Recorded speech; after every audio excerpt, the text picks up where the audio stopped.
Hello everybody, this is Albert with Green Tea House. I hope you're doing well today. Today we're going to talk about the fundamental difference between Camellia sinensis tea and tisanes in terms of taste and how they're not all created equal. Now before we begin, I highly recommend you check out our back catalog of episodes, and please subscribe and hit the notification bell if you haven't done so already, and please come visit us at Green Tea House.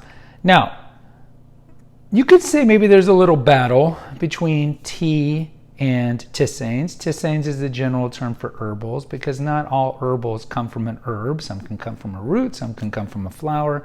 But for all intents and purposes, we always call tisanes either herbals or teas, like peppermint tea.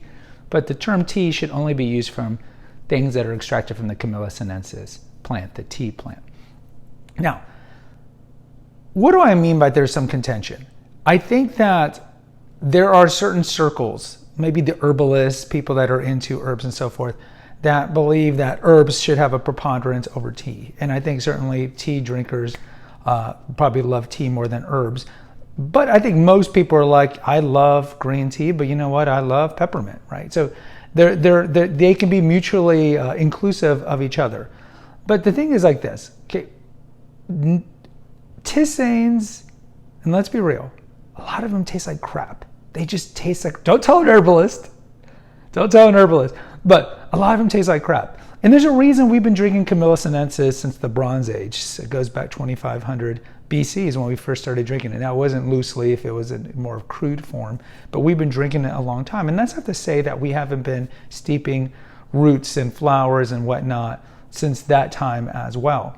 What I'm saying is that the taste that comes from tea is universally loved.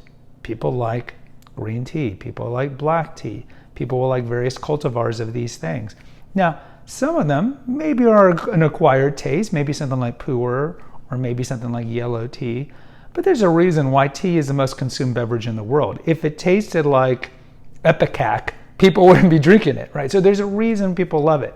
Now, when it comes to the tisanes, remember that you can infuse anything. You could go to your backyard, pluck some grass, throw it in hot water, and drink the infusion. So as opposed to tea, where there's essentially 6 categories of tea, and like there's hundreds of cultivars, if not thousands really, of cultivars you can get from those 6 categories of tea.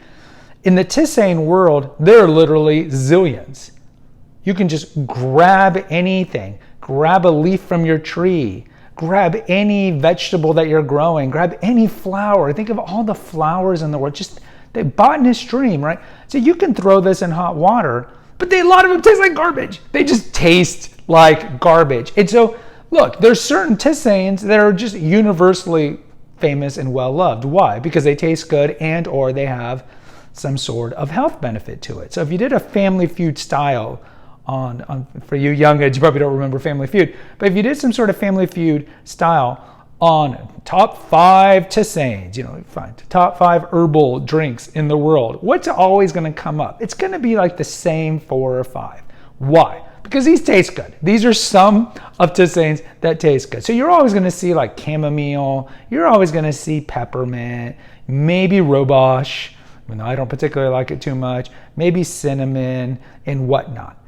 But remember, there's a lot of stuff that you can steep that doesn't really taste good. Now, for me personally, I'm not a big fan of linden flower. I've had that. I think it's pretty nasty. But if you love it, that's great. I'm not a big fan of lemongrass. A lot of people love lemongrass. I'm not a big fan of mate, which is a herb that is caffeinated. Not a big fan, right? So when it comes to the tisanes, there's going to be a lot of hit and miss in terms of taste. And I think there's a lot more uniformity in Camellia sinensis because it's just a tasty leaf. And if you think of all the old great Chinese legends about how we got tea, there was an emperor sitting under a tree and a leaf came, like Isaac Newton, the leaf came and fell in hot water and then he drank it. It was like, oh my God, this is amazing. Whatever it is, there's a reason why everybody loves tea. And so when you venture into the tisanes, definitely venture into them because a lot of them do taste great. A lot of them have great health benefits. And we have episodes on that, so we're not going to spend too much time on that. But understand that it's going to be, I think, honestly, more hit and miss and more trial and error. So for example, when you come to the tea store, try licorice root. You might not like licorice root, but at least you've tried it. Try it and just understand that when it comes to tisanes, there's going to be more hit and miss, and there's going to be some stuff that you really like. There's going to be some stuff that you think this doesn't taste like anything. There's going to be blends of tisanes. You're like, this tastes disgusting. Like how many? I know quite a lot of women who take like, menstrual blends, stuff for their period, or blends for sore throat, or blends for eczema, or blends for autoimmune. And a lot of these, they're getting different tisanes and putting them that are known to be efficacious for a particular malady, and they're putting them together. But that doesn't guarantee that these things are going to taste good, especially when you blend all these concoctions. So just when you go into tisane land, just be a little more open-minded, and it's okay if you think some of them taste like garbage. Guys, post in the comments. I'd love to hear from you. What's your history with some tisanes? Are there any tisanes that you don't really like? I'd like to hear from you. Until next time, take care and God bless.